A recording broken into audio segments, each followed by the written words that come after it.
from a long distance, from Atlanta, Georgia.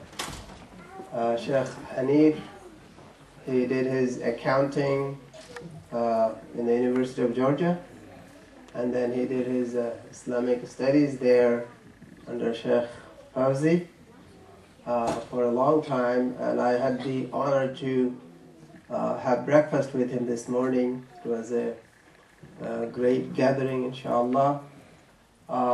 So we welcome Brother Hanif to give today's main speech, inshallah. You have about 1 hour, inshallah, and then we'll give you a few minutes for if anyone has any questions.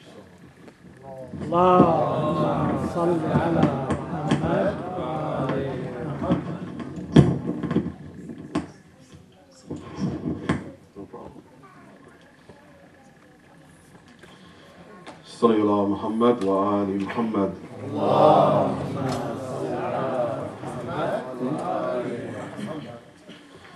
Inshallah, قيادة سورة فاتحة.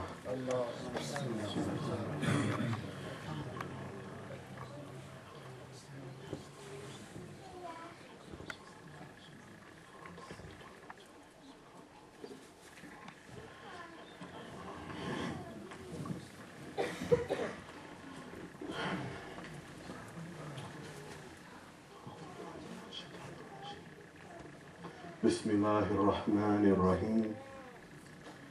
الحمد لله رب العالمين، والصلاة والسلام على سيدنا ونبينا وحبيب قلوبنا وشفيع نفوسنا أبي القاسم محمد.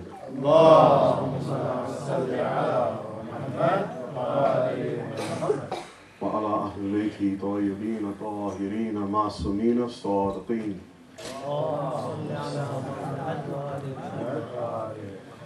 قال تعالى في الكتاب الكريم بسم الله الرحمن الرحيم. اليوم أكملت لكم دينكم وأتممت عليكم نعمتي ورضيت لكم الإسلام دينا. صدق الله العظيم. Allah subhanahu wa ta'ala says in His glorious Quran, this day I have perfected your religion for you, completed my favor upon you, and have chosen for you Islam as your religion. I would like to congratulate you all as we come together to commemorate this beautiful day, a celebration of Eid al-Ghadeer. And inshallah, I'd like to congratulate the Imam of our time, as his grandfather was given this great position of Walaya, and we congratulate them all with a salawat, inshallah.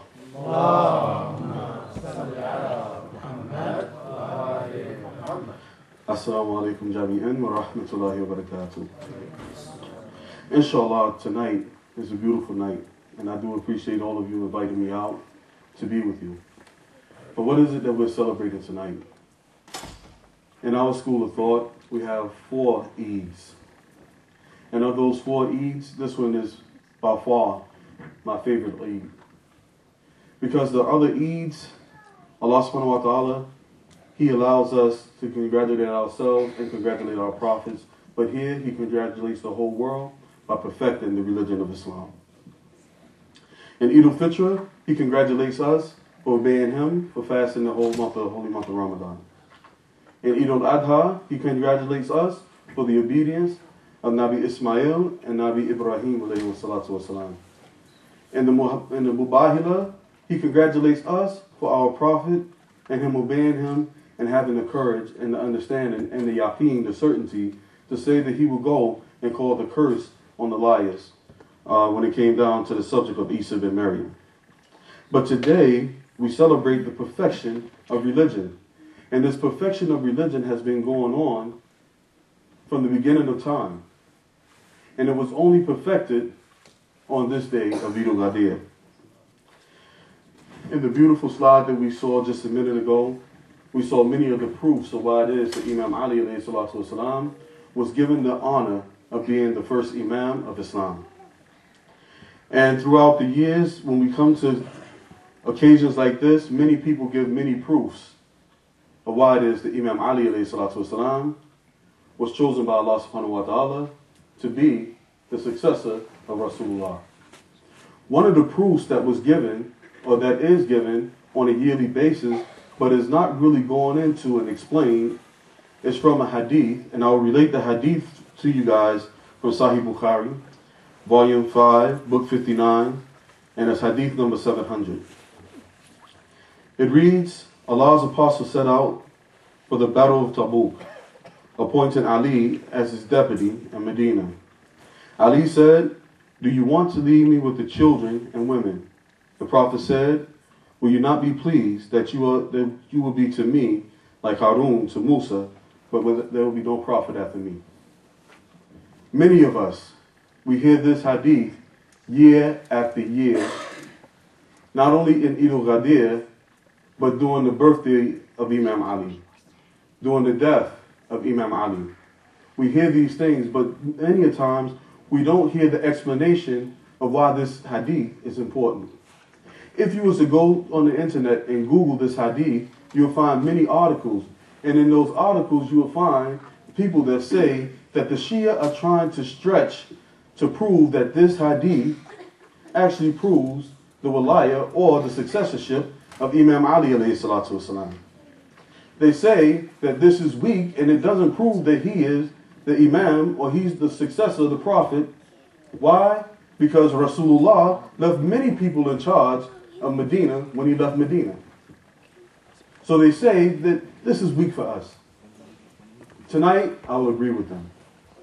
Because we know that this hadith does not prove, and it was not the first proof that was used to explain why it is that Imam Ali alayhi salatu wasalam was the first caliph or the first imam in Islam.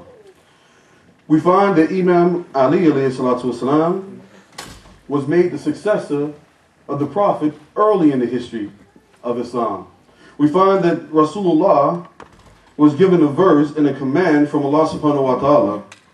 He says, وَأَنْذِرْ عَشِيرَتَكَ الْأَقْرَبِينَ. The Prophet was commanded, and warn your nearest of relations. When he received this verse, he told Imam Ali alayhi salatu wasalam to go to his father's house and to prepare a feast for his family. And when he called his family together, he said to them, very beautifully, he says, "O kinsmen, by Allah, I and I alone can offer you the most precious of gifts, the good of this world and the hereafter. Allah has commanded me to call you to that which is best." What was that was best? The true worship of Allah subhanahu wa ta'ala as one God who has no associates. He continues and he says, "I therefore call upon you to come forward and testify to my prophethood. Who among you will help me and join me in my task and be my brother, my lieutenant, my vicegerent, and my successor?" We find in the history that Rasulullah didn't only ask this question once, but he asked it 3 times. And each of the times that he asked that question, only one person stood up to accept the charge that the Prophet was given. The first time, when Imam Ali alayhi salatu wasalam, he rose, the Prophet said, "No, you sit down." The second time, Imam Ali stood again, he said, "Maybe they don't understand the position that it is that I'm trying to offer to them. I'm trying to give them the most precious gift of this world and the hereafter. Maybe they just don't understand." So they asked him a 3rd time.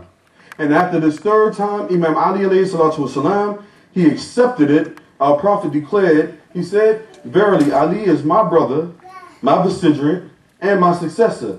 From this day, it has been made obligatory upon everyone to obey the superior authority of Ali."